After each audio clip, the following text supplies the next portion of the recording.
Unya gipasakay ni Jesus ang mga dalunan sa sakayan ug gipauna niya ngadto sa tabok sa lanaw. Unya gipalakaw ang mga tao, tapos niya palakang mga tao mitunga siya nga nakiinusara sa usa ka bungtod aron pag-ampo o pagkagabi na si Jesus naginusara dito niadtong tumura ang sakayan dito sa laud. Ikusukuso sa mga balod kay ang hangin sumsumon man. So may mga alas 3 sa kadlawon si Jesus miadto kanila nga naglakaw sa tubig. Sa pagkikita sa mga tinunan kaniya nga naglakaw sa tubig, nanghadlok sila pag-ayo. Anay multo, mingon sila o naniyakit sila sa kalisang. Si Jesus mingon kanila, ayaw ka mo kahadlok, ako kini. Unya si Pedro mingon, Ginoo kung ikaw ka na palakta ko sa tubig nga anak kanimo. Dali nga rin, mitubak si Jesus, busa mikawa si Pedro sa sakayan umilakaw sa tubig ngadto kang Jesus. Apan sa pagkamatikod niya sa hangin, nahadlok siya umisugod pagkaunlod. Ginoo luwas sa ako, misingkit siya. Diha-diha, gidawat siya ni Jesus, ug ibira umingon si Jesus kaniya. Pagka yutay sa imong pagtuo, nganong nagduha-duha ka man. O nanakay silang duha sa sakayan o milurang ang hangin. Ang mga tinunan nga dito sa sakayan misimba kang Jesus, umingon ikaw ngayon ang anak sa Diyos. Después de la multiplicación de los panes, Jesús obligó a los discípulos que subieran la barca y pasaran antes que él a la otra orilla mientras él despedía a la multitud. Después subió a la montaña para orar a solas. Al atardecer todavía estaba allí solo. La barca estaba muy lejos de la costa, sacudida por las olas porque tenían viento en contra. A la madrugada Jesús fue hacia ellos caminando sobre el mar. Los discípulos al verlo caminar sobre el mar se asustaron.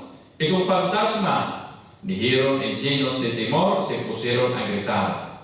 Pero Jesús le dijo, tranquilícense, soy yo, no teman. Entonces Pedro respondió, Señor, si eres tú, mándame ir a tu encuentro sobre el agua. Ven, le dijo Jesús. Y Pedro, bajando de la barca, comenzó a caminar sobre el agua en dirección a él. Pero al ver la violencia del viento tuvo miedo y como le pasaba a hundirse, gritó, Señor, sálvame. Y enseguida Jesús le tendió la mano y lo sostuvo mientras le decía, hombre de poca fe, ¿por qué dudaste? En cuanto subieron a la barca, el viento se calmó. Los que estaban en ella se postraron ante él diciendo, veramente tú eres el Hijo de Dios. Ang Ebanghelyo sa Ginoo. Dahilan ikaw, Kristo. Makaigsunan ko ni Kristo, mayong buntag kanindanan, ilabi na libiha sa Maasin, diri sa Amos, Argentina, sa Balupa, sa hapon. Ang mga pagbasa karong Domingo nagpadaya ko sa katimang muy importante sa atong kinabuhi, labi na libiha ang pagtuo. Ang pagtuo nga na ang Diyos nagauban kanunay kanato. Ang pagtuo nga kanunay siyang naminaw. Ang pagtuo nga gitubag niya ang atong mga pag-ampo kung kini haon sa iyang kahubuton. Dumi ang mga pagbasa, tutuluan nga kung nakapunan ito ng Domingo, mauman nga kung kita mag-ampo, di kan sa atong kaugalingon, kung dili kabuton sa Ginoo. Atong pangayon, nga makalipay na to, makahatay na itong maayong kinabuhi, uban pinagi sa kabuton sa Ginoo. Dili atong kabuton. Kaya kung mo di mata, perting dehana nga itong idiman ng ito kaniya. Pero sumala sa iyong kabuton, nga kita maluwas sa natong talat. Huwag pagtuog na kanunay siyang nakisulti ka nato. No? Pinagi niya sa malang sakramento, kung kita mong pisal, Kung kita mo kalawat, sa lawas ng dugo ni Kristo, kung kita mo rosaryo, kung kita mag-ampo, kita kumutawag sa tumisik kay katao, na binagdiabuat sa kaloy, na siya nakigsulti ka nato, nakiguban ka nato. Mao kini ang maayong balita. Apan giunsa ba nato paghugot kini maayong pagtuo? Ako ang gitugutan ang Ginoo nga uban ka nato. Naminaw ba kita sa iyang tingog?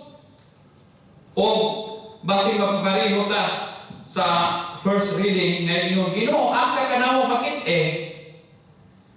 sa unang pagbasa na kung nanungo, si Prophet Elias, Ginoo, asa ka na mo makit sa tradisyonal nga paagi sa Diyos nung pagparayag, ngadto sa kapropeta, ang kusog na hangin, mga linog, mga sunog, ug dagkong kasamo nagpaila sa presensya sa Dios. Apan din hinining partikular nga yugto sa kasinabihan ni Propeta Elias, kining mga bantugang mga sinyales nagmantala sa pagpalta sa Dios.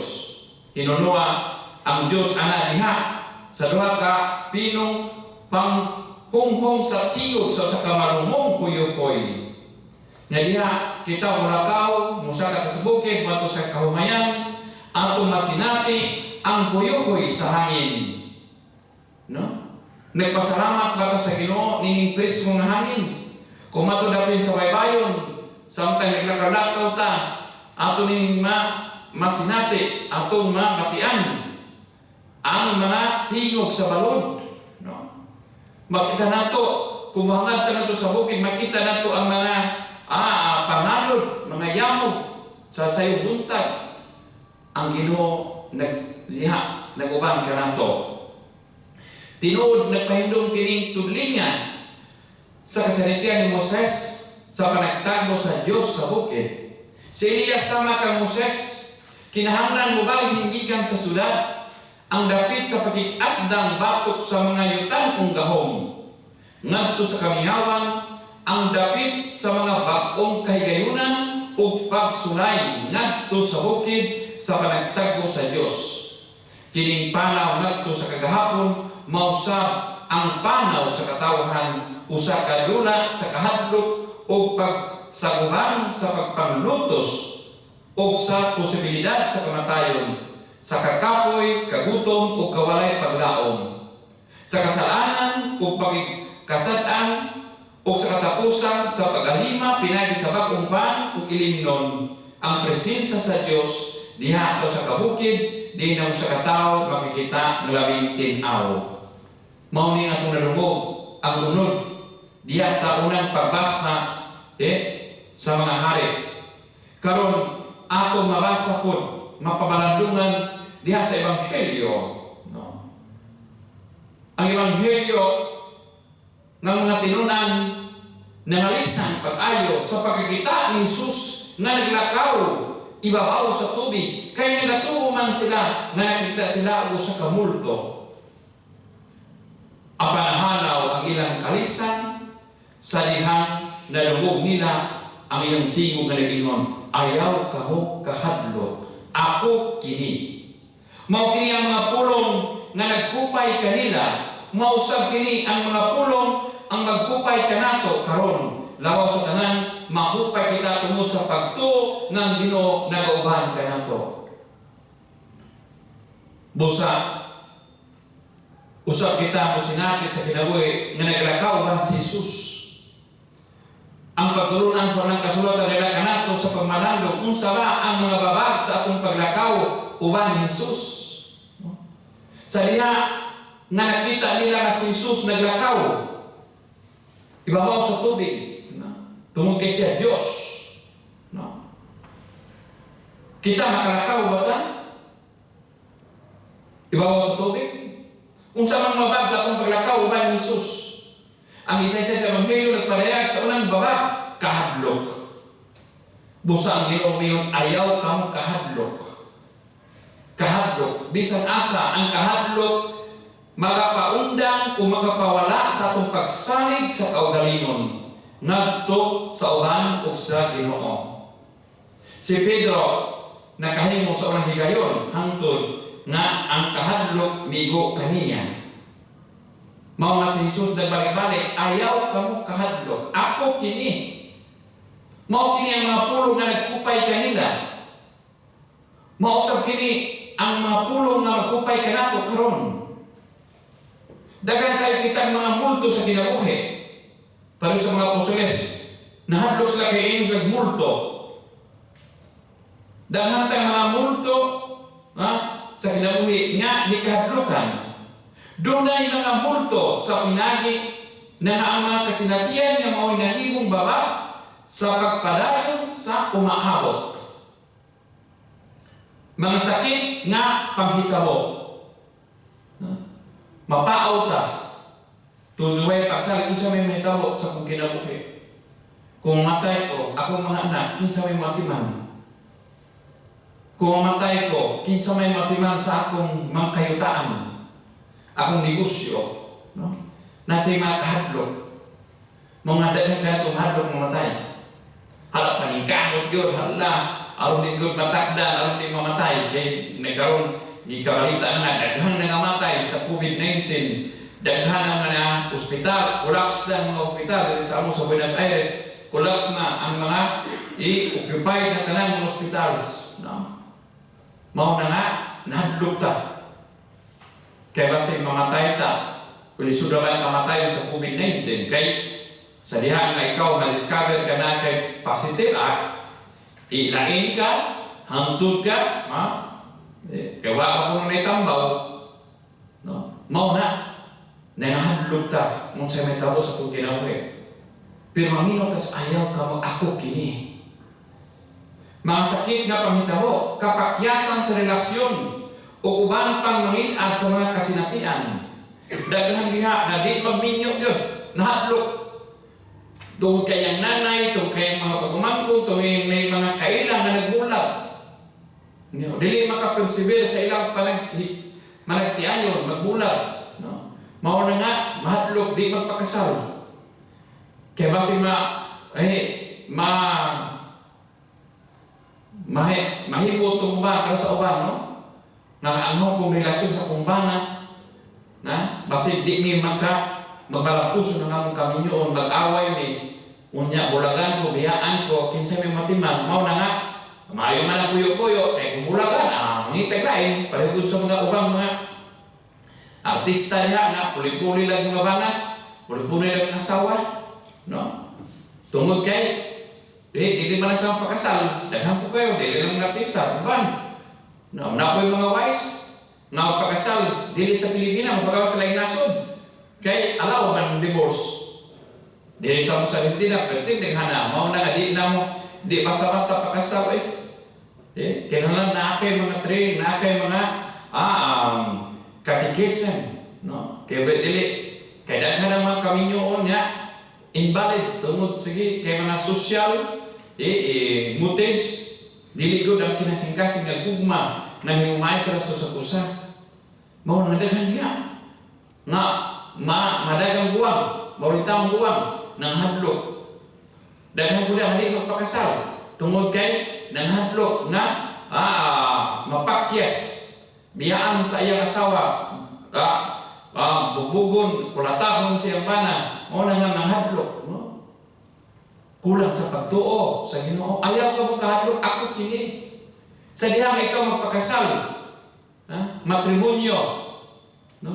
If you want to celebrate the holy matrimony, sacrament of matrimonyo, no? Dili na imong desisyon, is really a decision of God. Desisyon na sa Ginoo nga ikaw pagabugkuson diha sa altar sa kaminyoon, isip bana asawa, isip marido y mujer, no? Husband and wife, don't worry, no timan, ayaw kahadlok. Kay kini, ang Ginoo nga panalangin kanimo, no? Kay wagi magagad sa imong kaugalingong kay ganahan ko sa kumbana, ganahan ko sa kong asawa, kundi nakisbut ni sa atong kalawasan, sa imong kalawasan, sa inyong kalawasan, no? Ang kalawasan, no? Kay dili ni magagad sa atong mga pagbati, dili ni magagad kay ganahan ta, kung dili gusto ko na maluwas. Gusto ko mahiduol sa Ginoo. Gusto ko na makauban ang Ginoo sa akong kinabuhi. No? Mao na nga kapakyasan sa mga relasyon uban, mangit-ay nasanan, lisod ang pagpadayon kung tugutan ta kini mga multo sa kinabuhi nga mugawong kanato.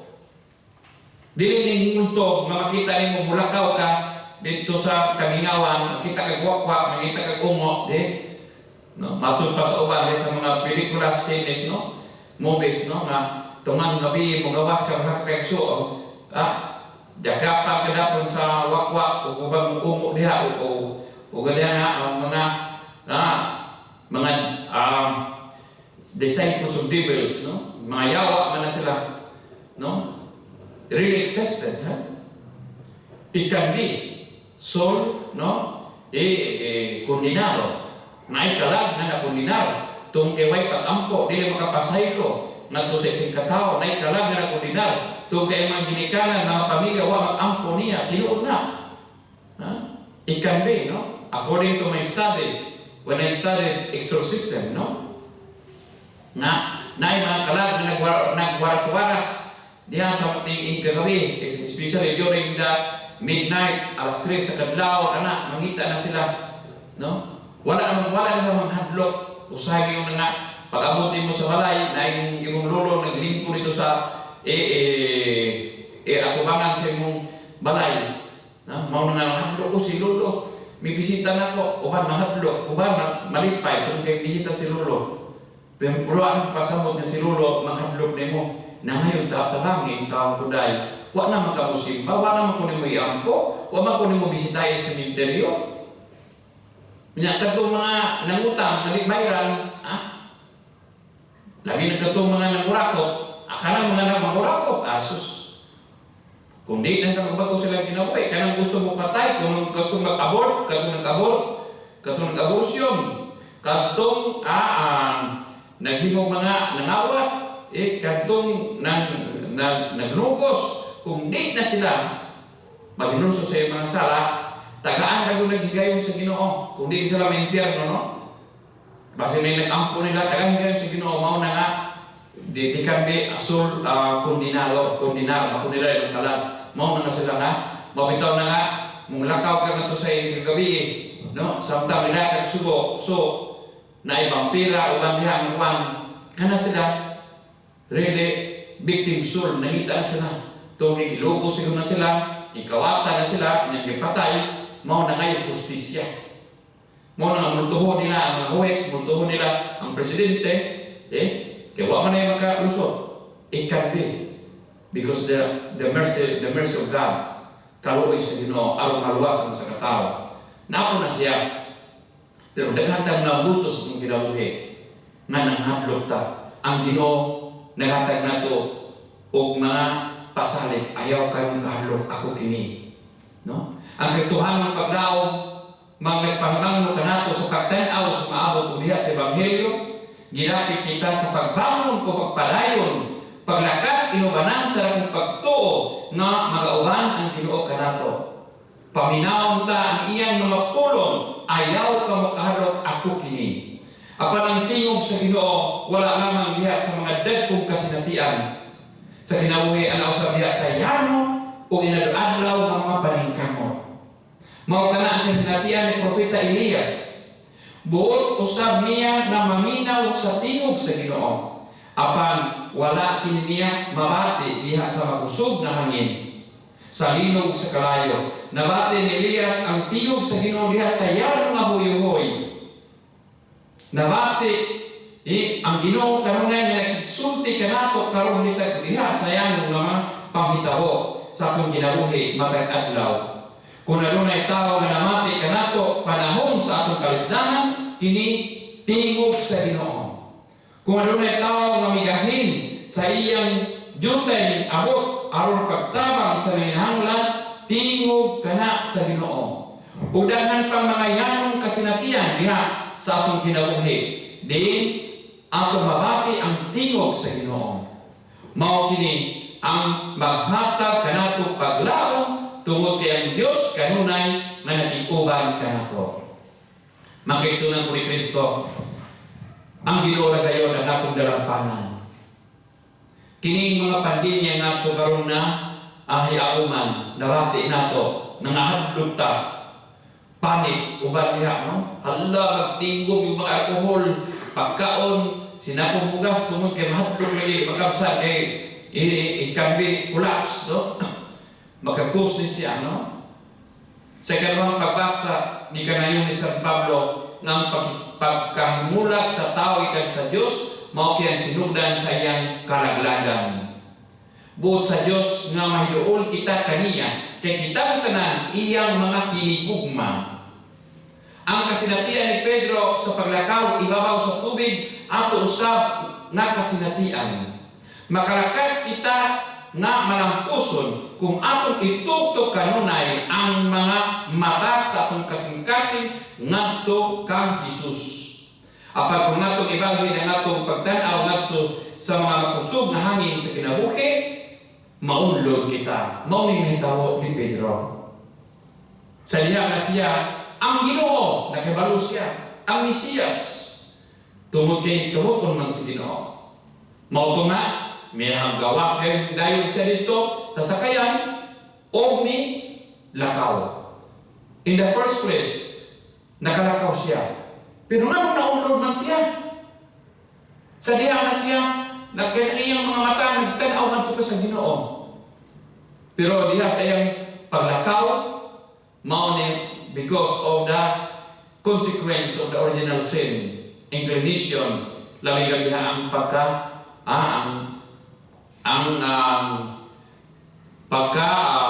egoism, no?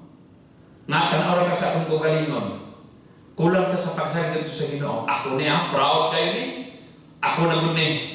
Thanks be to God, no? Musali ka sa sangkaliw, kalakaw. Wala nang kapokus na ito kang Jesus. Mao po niya may tabo na ito. Daghan na itong may kiksod ng karon. Kung atong ikatandi, pila man ka porcentahe yun ang nag-ampog sa Rosario everyday. Pila man ang mga tao na nanimba matag Domingo. So, wakat yung mga pandilya. If we compare, no? Bisan, transmito ka, Philippines, usa sa mga nasod nga daghan mga porcentahe nga nagsimba matag Domingo. Tinuod ba na nanimba? Nanimba lagi na, kahuman ang libak man. Nanimba lagi ito. Pero, asa man ito, kuba na yung uyab. Gunit-gunit yung kamot niya gawa sa simbahan. Nanimba lagi ito. Ang unahuna sa cellphone. Nanimba lagi ito. Ang unahuna dito sa bahay. Kay, ang nakoy bisita, nakoy mga magbiga mo pa ko. Mauna nga. Tungod sa kadagang misa. Usahay.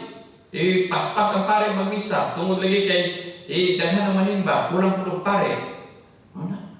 Dumon ta sa Ginoo. Ang tumabi-ampo. Musimba lang ta, tungod kay gi-oblige ta sa itong nanay. Dili ko sa itong gawaling na musimba ko. No? Aron makapasalamat sa Ginoo, magdayeg sa Ginoo, aron maghimo og sakripisyo.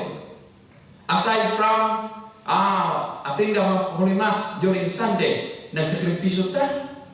Really, we are practicing abstinence of penitensya.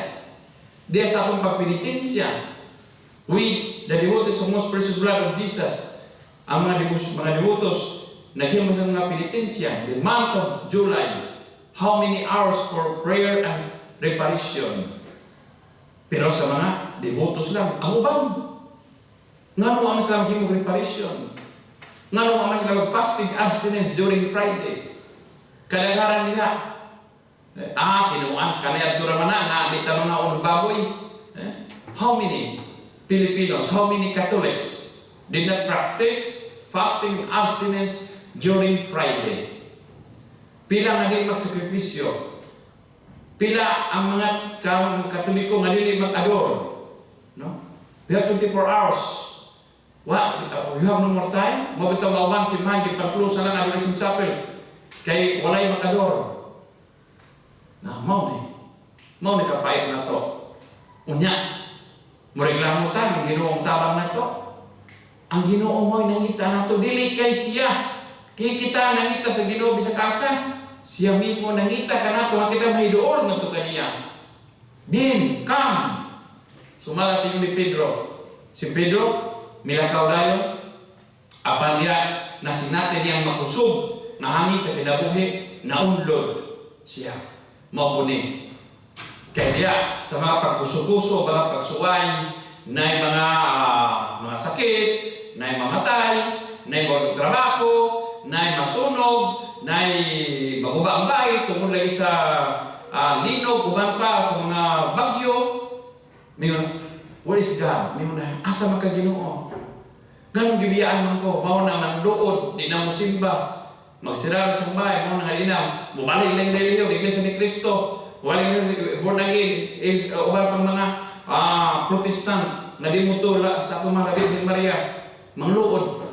Kaya wa ko sa tabangin, wa, sabi sa Katoliko, wa, ditudluan. Ditudluan na. Pero wa ka maminaw, tungkol nag-focus kasi mong kaugaling because of your pride. Mao na nga, ikaw naunlod ta. Apa bisan bahang diha sa mahigayon na kita maunlod, ang Ginoo kanunay nagdasig sa Panginoon. Ayaw ka mong kahadlok. Ako kini. Sa mahigayon, mapausaran kita nga manawag kaniya, Ginoo, luwas ako. Brothers and sisters of Christ, we have to shout a plea to our Lord. Lord, please help me. Tabangin taon ako.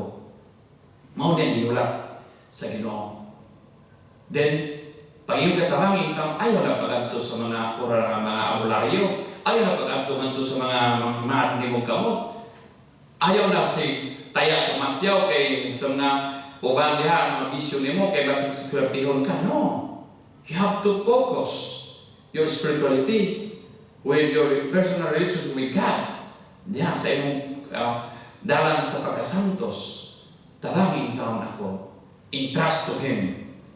Ikaw lang makatabang ng Ginoo. Nini makalisod. Nini makahadlok ako mga anak, mga siyaw.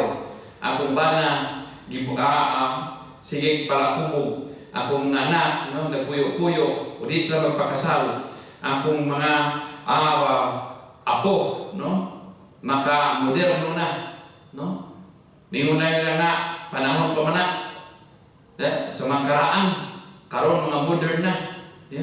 Mga musay na mo, tuki-tuki di na maminaw sa mga tambak sa mga gilikanan na dili lagi manguyab sa'yo. Kaya kung manguyab sa'yo, matintal ka, di ka makapagtuon mo, na di ka makahuman sa mga pag-eskwela, tungod kay daghan karong mga bataon nga, malalaki nga, ilang opportunity sa weakness of the woman, no? Mao na mahulog yun, maangkan because of the pre-matrimonial sex. Mao na nga magkasa, maangkan, mas pait kung magpaabot o magkawagkundong, sala mo na, mao na nalayo ka sa Ginoo.